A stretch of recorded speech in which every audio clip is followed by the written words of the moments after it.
اہل سنت زندہ باد، اہل سنت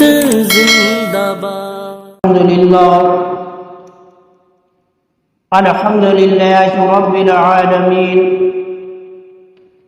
والعاقبۃ للمتقین والصلاة والسلام علی سید الانبیاء والمرسلین، اما بعد فاعوذ باللہ من الشیطان الرجیم، بسم اللہ الرحمن الرحیم۔ یا ایہا الذین آمنوا قوا انفسکم واہلیکم نارا وقودها الناس والحجارہ، صدق اللہ العظیم والحمد للہ رب العالمین۔ میرے آقا کے پیارے غلاموں، السلام علیکم ورحمۃ اللہ تعالی وبرکاتہ۔ آئیے سب سے پہلے خاتم النبیین، خاتم المعصومین، رحمت للعالمین، طٰہٰ و یاسین صلی اللہ تعالی علیہ وآلہ وسلم کی بارگاہ میں جھوم جھوم کا درود شریف کا نذرانہ عقیدت پیش کریں، پڑھیں باواز بلند۔ اللہم صلی علی سیدنا صفینا مولانا محمد وبارک وسلم، صلو علیہ صلاۃ و سلام علیک یا رسول اللہ صلی اللہ تعالی علیہ وآلہ وسلم۔ اسلامی شریعت کے اندر جہاں پر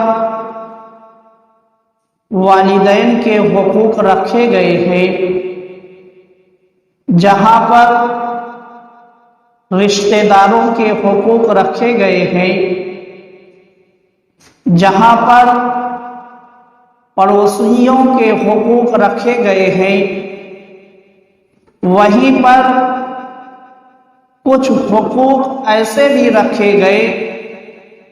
جو والدین پر اولاد کی طرف سے ہیں، یعنی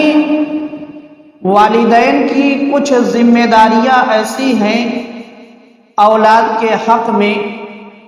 جس کو والدین کو ہر حال میں ادا ہی کرنا ہے، جس کو والدین کو ہر حال میں ادا ہی کرنا ہے۔ اگر والدین ادا نہیں کریں گے تو حق تلفی میں گرفتار ہوں گے۔ اللہ تعالیٰ نے قرآن مجید کے اندر ارشاد فرمایا، یا ایہا الذین آمنوا قوا انفسکم واہلیکم نارا وقودها الناس والحجارہ، یعنی اے ایمان والو، اپنی جانوں اور اپنے گھر والوں کو اس آگ سے بچاؤ جس کا ایندھن آدمی اور پتھر ہے، جس کا ایندھن آدمی اور پتھر ہے۔ اس آیت کریمہ سے معلوم ہوا کہ جہاں مسلمان پر اپنی اصلاح کرنا ضروری ہے، وہیں اہل خانہ کی اسلامی تعلیم و تربیت کرنا بھی اس پر لازم ہے۔ اس آیت کریمہ سے معلوم ہوا کہ جہاں پر ہم کو اپنی اصلاح کرنی ہے، اپنے آپ کو شریعت کے سانچے میں ڈھالنا ہے، اپنے آپ کو اسلامی تعلیمات پر عمل کر کے اپنی زندگی کو گزارنا ہے، وہیں پر ہمارے لیے یہ بھی ضروری ہے کہ ہم اپنی اولاد کی بھی اسلامی تعلیم و تربیت کریں، اسلامی تعلیم و تربیت کریں، اپنے اہل خانہ کی اسلامی تعلیم و تربیت کرے۔ اور اسلام نے جہاں پر اولاد پر کچھ حقوق والدین کے رکھے ہیں تو وہیں پر والدین پر بھی کچھ حقوق اولاد کے رکھے۔ جس طریقے سے ماں باپ کے کچھ حقوق اولاد پر ہیں، چاہے وہ زندہ ہو یا دنیا سے چلے گئے ہوں، کچھ حقوق اولاد پر باقی رہتے ہیں، اسی طریقے سے اولاد کے حق میں بھی والدین کے کچھ حقوق ہیں جن کو پورا کرنا ضروری ہے، جن کو پورا کرنا لازمی ہے، ورنہ کل بروز معیشت اولاد اپنے والدین کا دامن جو ہے پکڑیں گے اور اللہ تعالیٰ کی بارگاہ میں مقدمہ کریں گے۔ اگر ہم نے اپنی اولاد کی اسلامی تعلیم و تربیت نہیں کی، آج ہماری اولاد جہالت میں زندگی گزار دیتی ہے، غلط کاموں میں اپنی زندگی کو گزار دیتی ہے، ہم نے اس کی اصلاح کا سامان مہیا نہیں کیا، ہم نے اس کو اسلامی تعلیم نہیں دلائی، تو کل وہی ہماری اولاد جو ہے اللہ تعالیٰ کی بارگاہ میں ہمارے خلاف مقدمہ کرے گی اور اللہ تعالیٰ سے اپنے حقوق مانگے گی۔ تو اب دیکھو میرے مسلمان بھائیوں، مشکوٰۃ شریف کے اندر ہے کہ حضرت ابو ہریرہ رضی اللہ تعالی عنہ سے روایت ہے کہ حضور اقدس صلی اللہ تعالی علیہ وآلہ وسلم نے صحابہ اکرام سے دریافت فرمایا، میرے آقا نے صحابہ اکرام سے پوچھا کہ کیا تم لوگ جانتے ہو کہ مفلس اور کنگال کون ہے؟ میرے آقا نے صحابہ اکرام سے پوچھا کہ تمہاری نظر میں تمہارے یہاں مفلس کنگال کون ہے؟ تو صحابہ اکرام نے عرض کیا کہ یا رسول اللہ، ہم میں مفلس وہ شخص ہے کہ جس کے پاس نہ پہننے کے لباس ہو اور نہ کھانے کا سامان ہو، جس کے پاس کچھ بھی نہ ہو، ہمارے نزدیک وہی شخص جو ہے مفلس ہے۔ یہ جواب صحابہ اکرام نے میرے آقا کو دیا۔ مگر اب دیکھو میرے مسلمان بھائیوں، میرے آقا سرکار دو عالم صلی اللہ تعالی علیہ وآلہ وسلم نے فرمایا کہ میری امت میں دراصل مفلس وہ شخص ہے کہ جو قیامت کے دن نماز، روزہ اور زکوٰۃ وغیرہ لے کر آئے گا۔ میرے آقا فرماتے ہیں کہ میری امت میں مفلس وہ شخص ہے جو نماز، روزہ، حج وغیرہ جو ہے وہ لے کر میدان محشر میں آئے گا، اس حال میں آئے گا کہ اس کے پاس نماز بھی ہوگی، اس کے پاس روزہ بھی ہوگا، اس کے پاس حج بھی ہوگا، اس کے پاس زکوٰۃ بھی ہوگی، یعنی اس کے پاس نیکیوں کا انبار ہوگا۔ مگر اب دیکھو میرے مسلمان بھائیوں، میرے آقا فرماتے ہیں کہ آنے والا وہ شخص جس کے پاس نیکیوں کا انبار ہے، مگر ساتھ میں اس کے نامہ اعمال میں یہ بھی چیزیں موجود ہیں کہ اس نے کسی کو دنیا کے اندر گالی دی ہوگی، کسی پر تہمت لگائی ہوگی، کسی کا مال کھا لیا ہوگا، کسی کا خون بہایا ہوگا اور کسی کو مارا ہوگا۔ جہاں پر اس کے پاس ایک طرف نیکیوں کا انبار ہے، اس کے نامہ اعمال میں نماز بھی ہے، روزے بھی ہے، حج بھی ہے، زکوٰۃ بھی ہے، مگر اسی نامہ اعمال کے اندر یہ بھی موجود ہے کہ اس نے دنیا کے اندر جھوٹی تہمت لگا دی، اس نے دنیا کے اندر جو ہے کسی کو گالی دی، اس نے کسی کا مال غصب کر لیا، امانت میں خیانت کی، حقوق جو اس کے ذمے تھے اس نے ادا نہیں کیا۔ تو اب میرے آقا فرماتے ہیں، میرے آقا اور آگے بتاتے ہیں، تو اب ان لوگوں کو راضی کرنے کے لیے، یعنی جن پر اس نے ظلم کیا تھا،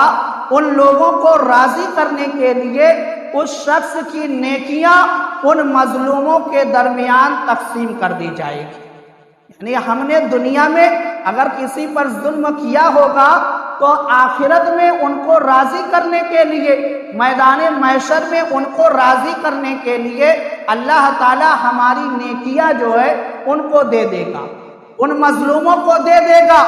اگر ان کی نیکیاں جب ختم ہو جائیں گی، یعنی ہمارے پاس جو نیکیاں ہیں جب اس کو اللہ تعالیٰ تقسیم کر دے گا، بانٹ دے گا راضی کرنے کے لیے، اور ہمارے پاس جو نیکیاں تھیں وہ ختم ہو جائیں گی، اس کے بعد جو ہے ابھی بھی ہمارے ذمے جو ہے کچھ حقوق والے باقی ہیں، یعنی کچھ ایسے شخص ابھی بھی ہیں جن کو ہم کو ادا کرنا ہی پڑے گا، جن کو راضی ہی کرنا پڑے گا جنت میں جانے کے لیے، اور ہمارے پاس نیکیاں ختم ہو چکی ہیں۔ تو اب میرے مسلمان بھائیوں، جو ان کے گناہ ہیں وہ نہ ہمارے نامہ اعمال میں شامل کر دیے جائیں گے، ان کے گناہ جو ہیں ہمارے نامہ اعمال میں شامل کر دیے جائیں گے، یہاں تک کہ میرے آقا فرماتے ہیں اسے دوزخ میں پھینک دیا جائے گا، اسے دوزخ میں پھینک دیا جائے گا۔ تو معلوم کیا ہوا کہ حقوق العباد ایسا حق ہے کہ اگر ہم دنیا میں نہیں ادا کریں گے تو کل بروز حشر بھی اس کا ہم کو جواب دینا پڑے گا، اس کا جواب دینا پڑے گا، اور ان کو جن کی ہم نے حق تلفی کی ہے جب تک وہ راضی نہیں ہوگا تب تک ہم جنت میں نہیں جا سکتے، تب تک ہم جنت میں نہیں جا سکتے۔ اور ان کو راضی کرنے کے لیے ہمارے پاس میدان محشر کے اندر نہ دولت ہوگی، نہ شہرت ہوگی، کچھ بھی نہیں ہوگا، صرف ہمارا نامہ اعمال ہوگا جن میں نیکیاں ہوں گی اور جن میں برائیاں بھی ہوں گی۔ تو اللہ تعالیٰ جو ہے ہماری نیکیاں ان کے درمیان تقسیم کر دے گا، اور جب ہماری نیکیاں ختم ہو جائیں گی تو ان کے جو گناہ ہوں گے وہ بھی ہمارے سر پر لاد دیے جائیں گے، اور ہماری کیفیت یہ ہو جائے گی کہ ہم کو دوزخ میں اٹھا کر پھینک دیا جائے گا۔ تو میرے مسلمان بھائیوں، حقوق العباد جو ہے ایسا مسئلہ ہے کہ جس کو ہر حال میں ادا ہی کرنا ہے۔ تو اولاد کے کچھ حق ہم پر ایسے ہیں کہ جن کو ہم کو ہر حال میں ادا کرنا ہے۔ اگر ہم نے اپنی اولاد کو ان حقوق سے جو ہے محروم رکھا تو کل بروز حشر جو ہے وہی ہماری اولاد ہماری نیکیاں لے کر چلی جائے گی، وہی ہماری اولاد ہماری نیکیاں لے کر چلی جائے گی، اور اگر ہمارے پاس نیکیاں نہیں ہوں گی تو اس کے گناہ جو ہے ہمارے سر پر لاد دیے جائیں گے، ہمارے سر پر لاد دیے جائیں گے۔ جس اولاد کو پالنے کے لیے آج ہم دنیا کے اندر طرح طرح کے جتن کرتے ہیں، صبح سے شام تک محنت کرتے ہیں، وہی اولاد جو ہے ہمارے خلاف حشر کے میدان میں اللہ کی بارگاہ میں مقدمہ قائم کرے گی۔ تو ہم کو جو ہے دنیا کے اندر اپنے آپ کو بھی جہنم سے بچانا ہے اور اپنے اہل خانہ کو بھی جہنم سے بچانا ہے۔ اب دیکھو میرے مسلمان بھائیوں، ترمذی شریف کے اندر ہے کہ حضرت جابر بن سمرہ رضی اللہ تعالی عنہ نے کہا کہ حضور اقدس صلی اللہ تعالی علیہ وآلہ وسلم نے فرمایا کہ کوئی شخص اپنی اولاد کو ادب سکھائے، میرے آقا نے فرمایا کوئی شخص اپنی اولاد کو ادب سکھائے تو اس کے لیے ایک صاح صدقہ کرنے سے بہتر ہے۔ ایک صاح جو ایک وزن ہے، جیسے ہم اور آپ کلو میں تولتے ہیں، اس زمانے میں صاح چلتا تھا، تو میرے آقا نے فرمایا کہ ایک صاح جو ہے صدقہ کرنے سے بہتر ہے۔ اب میرے مسلمان بھائیوں، اس حدیث پاک سے جو ہے معلوم ہوا کہ والدین کی یہ ذمہ داری ہے کہ اپنی اولاد کو ادب سکھائے، والدین کی یہ ذمہ داری ہے کہ اپنی اولاد کو جو ہے ادب سکھائے۔ اگر ہم نے اپنی اولاد کو ادب نہیں سکھایا تو ہم جو ہے حق تلفی میں گرفتار ہو جائیں گے، حق تلفی میں گرفتار ہو جائیں گے۔ جو والدین اپنی اولاد کو ادب سکھاتے ہیں، جو والدین اپنی اولاد کو ادب سکھاتے ہیں، تو میرے آقا نے ارشاد فرمایا اللہ تعالیٰ اس کو ایک صاح صدقہ کرنے کا ثواب عطا فرماتا ہے۔ اور جو اپنی اولاد کو ادب نہیں سکھاتا ہے، جو اپنی اولاد کو یہ نہیں بتاتا کہ اے بیٹے بڑوں کا ادب کیا کر، اے بیٹے چھوٹوں سے محبت کیا کر، اے بیٹے استاد کا ادب کیا کر، اے بیٹے عالم کا ادب کیا کر، اے بیٹے بزرگوں سے محبت سے پیش آیا کر۔ اگر کسی والدین نے اپنی اولاد کو ادب نہیں سکھایا تو وہ حق تلفی میں گرفتار ہو جاتا ہے۔ اور جو والدین اپنی اولاد کو ادب سکھاتے ہیں، میرے آقا فرماتے ہیں ان والدین کو جو ہے ایک ساہ صدقہ کرنے کا ثواب ملتا ہے، ایک ساہ صدقہ کرنے کا ثواب ملتا ہے۔ اب دیکھیں مشکات شریف کے اندر ہے کہ حضرت ایوب بن موسیٰ رضی اللہ تعالی عنہ اپنے باپ سے اور وہ اپنے دادا سے روایت کرتے ہیں کہ حضور اقدس صلی اللہ تعالی علیہ وآلہ وسلم نے فرمایا اولاد کے لیے باپ کا کوئی عطیہ اچھی تربیت سے بہتر نہیں ہے۔ میرے آقا نے فرمایا اولاد کے لیے باپ کا کوئی عطیہ کا مطلب ہوتا ہے تحفہ، کوئی عطیہ اچھی تربیت سے بہتر نہیں ہے۔ اس حدیث پاک سے معلوم ہوا کہ باپ کی طرف سے جو ہے اولاد کے لیے سب سے بہترین جو تحفہ ہے، والدین کی طرف سے اولاد کے لیے جو سب سے بہترین تحفہ ہے اچھی تربیت ہے، اچھی تربیت ہے۔ میرے آقا نے فرمایا کہ والدین کی طرف سے اولاد کے لیے جو سب سے بہترین تحفہ ہے وہ تربیت ہے۔ آج ہم سب سے زیادہ غفلت اگر کسی معاملے میں کرتے ہیں تو اسی معاملے میں کرتے ہیں کہ ہم اپنی اولاد کی تربیت نہیں اچھی کرتے، ہم اپنی اولاد کی تربیت اچھی نہیں کرتے، اس کو اس کے حال پر چھوڑ دیتے ہیں۔ یہی وجہ ہے کہ جب ہماری اولاد جوانی کی دہلیز پر پہنچتی ہے تو ہم کو منہ چھپا کر چلنا پڑتا ہے۔ ہم نے بچپن سے اپنی اولاد کی تربیت جو ہے اچھی کی ہوتی، کیونکہ تربیت کا سلسلہ جو ہے اس وقت سے شروع ہوتا ہے جب بچہ اپنی ماں کے پیٹ میں ہوتا ہے، وہاں سے جو ہے تربیت کا سلسلہ شروع ہوتا ہے، اور قبر کی گہرائی میں جب چلا جاتا ہے تب تک جو ہے وہ درسگاہ میں ہوا کرتا ہے، یعنی اس کا معاملہ جو ہے سیکھنے کا ہوا کرتا ہے۔ تو اولاد کی یہ ذمہ داری بنتی ہے کہ اپنی اولاد کو جو ہے والدین کی یہ ذمہ داری بنتی ہے کہ اپنی اولاد کو اچھی تربیت دے، اچھی تربیت دے، تاکہ یہی ہماری اولاد جب کل بڑی ہو کر جوان ہو کر اچھے کام کرے گی تو ہماری آنکھوں کو ٹھنڈک ملے گی، ہماری آنکھوں کو ٹھنڈک ملے گی۔ تو میرے مسلمان بھائیوں، یہاں پر غفلت بالکل نہیں کرنا چاہیے،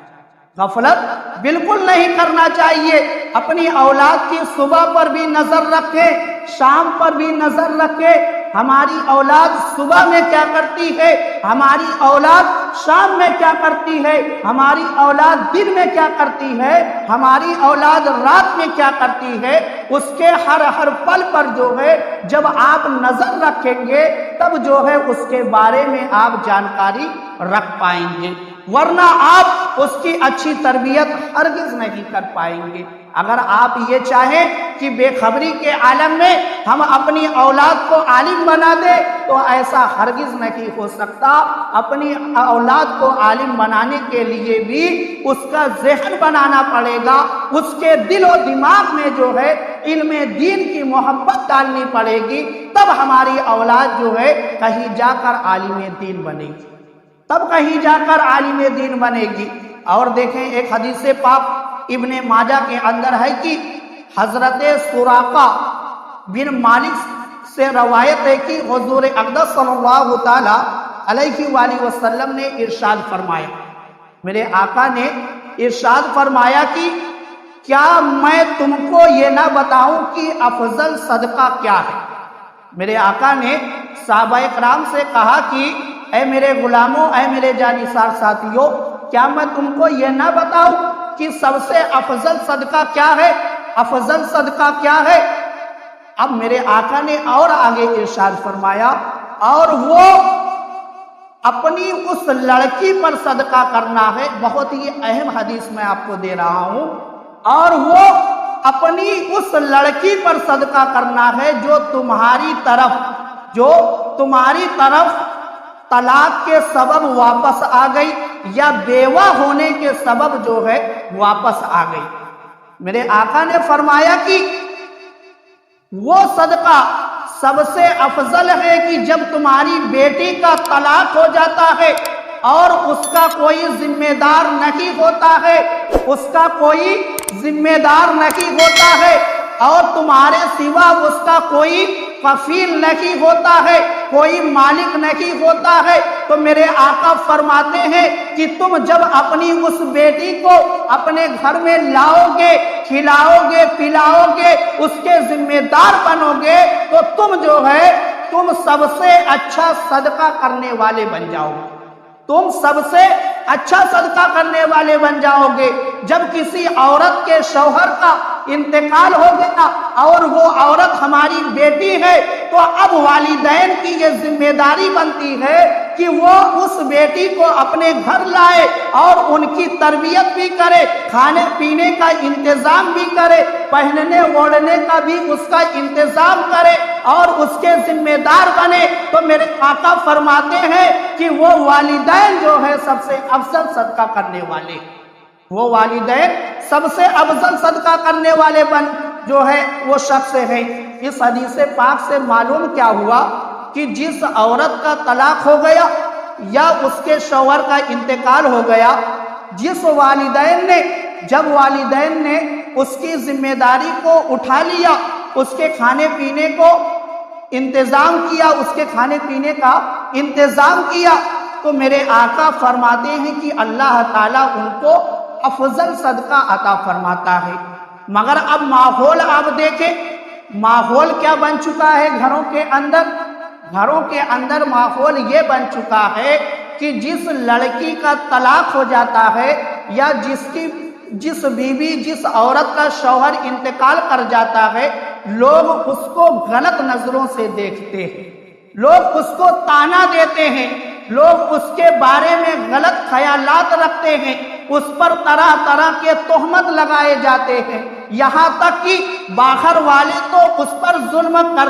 کرتے ہیں، گھر والے بھی جو ہے ایسی عورتوں پر ظلم کرتے ہیں، گھر والے بھی ایسی عورتوں پر ظلم کرتے ہیں۔ میرے مسلمان بھائیوں، ایسی عورتوں کو کبھی بھی بوجھ نہ سمجھنا، جس لڑکی کا طلاق ہو جائے اس کو کبھی بوجھ نہ سمجھنا، یا جس عورت کے شوہر کا انتقال ہو جائے کبھی بوجھ نہ سمجھنا، کیونکہ میرے آقا نے فرمایا ہے کہ تم ان کو کھلاؤ گے پلاؤ گے تو اللہ تعالیٰ جو ہے تم کو سب سے افضل صدقہ کا ثواب جو ہے عطا فرمائے گا، سب سے افضل صدقے کا ثواب جو ہے اللہ تعالیٰ تم کو عطا فرمائے گا۔ ایک آخری حدیث پاک سن لے، ابو داؤد شریف کے اندر ہے کہ حضرت عبداللہ بن عمرو سے روایت ہے کہ حضور اقدس صلی اللہ تعالیٰ علیہ وآلہ وسلم نے ارشاد فرمایا، اپنی اولاد کو 7 سال کی عمر میں نماز پڑھنے کا حکم دو۔ میرے آقا نے فرمایا کہ اپنی اولاد کو 7 سال کی عمر میں نماز پڑھنے کا حکم دو، اور جب وہ 10 سال کے ہو جائے تو انہیں مار کر نماز پڑھاؤ۔ میرے آقا فرماتے ہیں کہ جب ان کی عمر 10 سال ہو جائے تو اور وہ نماز نہ پڑھے تو ان کو جو ہے مار کر نماز پڑھاؤ۔ اب دیکھو اس حدیث پاک کے اندر جو ہے میرے آقا نے واضح کر کے بتایا کہ والدین کی یہ ذمہ داری ہے، والدین کے یہ حقوق ہے کہ وہ اپنی اولاد کو نماز پڑھنے کا طریقہ سکھائے۔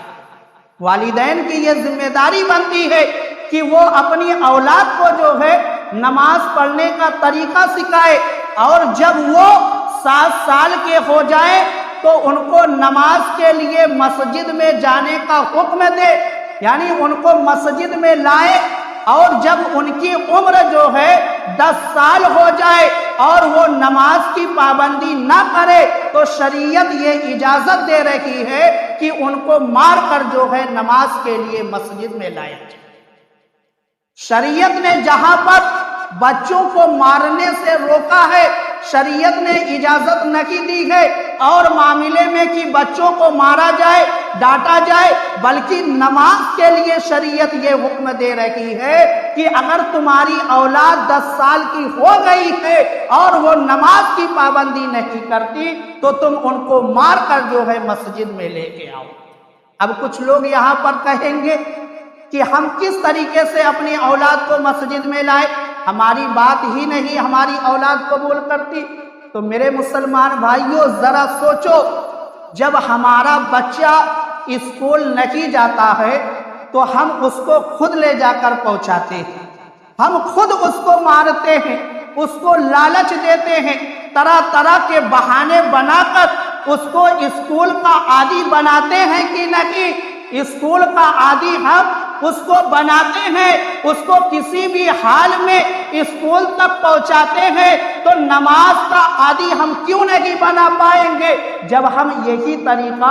اپنائیں گے کہ ان کو لالچ دیں گے، ان کو نماز کی فضیلت بتائیں گے، ان کو نماز کے بارے میں بتائیں گے، تب ہماری اولاد جو ہے نماز کا اہتمام کرے گی، تب ہماری اولاد نماز کا اہتمام کرے گی۔ اور یہ ہماری ذمہ داری ہے، ہمارے اوپر حق رکھا گیا ہے، والدین کی یہ ذمہ داری ہے کہ وہ اپنی اولاد کو نمازی بنائے۔ اگر آج ہم نے دنیا کے اندر اپنی اولاد کو نماز کا عادی نہیں بنایا تو ہم نے اپنے اولاد کی حق تلفی کی، اور حق تلفی کی وجہ سے کل وہی ہماری اولاد جو ہے اللہ کی بارگاہ میں ہمارے خلاف مقدمہ کرے گی، اللہ کے خلاف، اللہ کی بارگاہ میں ہمارے خلاف مقدمہ کرے گی اور اس کا حق مانگے گی۔ تو میرے مسلمان بھائیوں ابھی بھی وقت ہے، آپ اپنے آپ کو بھی سنبھالیں اور اپنے اہل خانہ کو بھی اسلامی تعلیمات سے نوازیں، ان کو اسلامی تعلیمات دلائیں، خود بھی دیں اور مدرسوں میں بھیج کر، مسجدوں میں بھیج کر ان کو اسلامی تعلیمات دلائیں، تاکہ جو شریعت نے ہمارے اوپر اولاد کے حقوق رکھے ہیں ہم ان کو ادا کرنے والے ہو جائیں، ہم ان کو ادا کرنے والے ہو جائے۔ آخری بات، حضرت علامہ عبد المصطفیٰ اعظمی علیہ الرحمہ نے جنتی زیور کے اندر ایک بہت ہی لمبی فہرست جو ہے والدین کے حوالے سے، یعنی والدین پر کیا کیا حقوق اولاد کے حق میں بنتے ہیں، انہوں نے لکھی ہے۔ اس میں سے صرف ایک بات میں بتاتا ہوں آپ کو کہ آپ لکھتے ہیں کہ چند بچے بچیاں ہوں، یعنی جس گھر میں کئی لڑکے کئی لڑکیاں ہوں تو جو چیزیں دے سب کو جو ہے ایک سا برابر دے۔ والدین کے ذمے یہ چیز ہے کہ جب وہ کوئی چیز باہر سے لائے یا کوئی چیز جو ہے بچوں کے درمیان تقسیم کرے تو ایسا نہیں کہ بڑے کو زیادہ دے دے یا چھوٹے کو زیادہ دے دے، بڑے کو محروم کر دے، ایسا نہیں، بلکہ سب بچوں کے درمیان جو بھی چیز تقسیم کی جائے برابر تقسیم کی جائے، برابر تقسیم کی جائے، ہرگز جو ہے کمی بیشی نہ کریں، ورنہ بچوں کی حق تلفی ہوگی، ورنہ بچوں کی حق تلفی ہوگی۔ اگر آپ نے زیادہ پیار بڑے بچے کو کیا اور چھوٹے سے کم پیار کیا تو آپ نے بڑے کی حق تلفی کی، اگر آپ نے چھوٹے سے زیادہ محبت کی اور بڑے سے محبت نہیں کی، یہ بھی حق تلفی آپ نے کی۔ اس طریقے سے جو بھی معاملہ ہو دونوں برابر رکھا جائے، یعنی تمام اولادوں کے بارے میں ایک جیسی محبت رکھی جائے، ایک جیسا سامان جو ہے تقسیم کیا جائے، ایک جیسا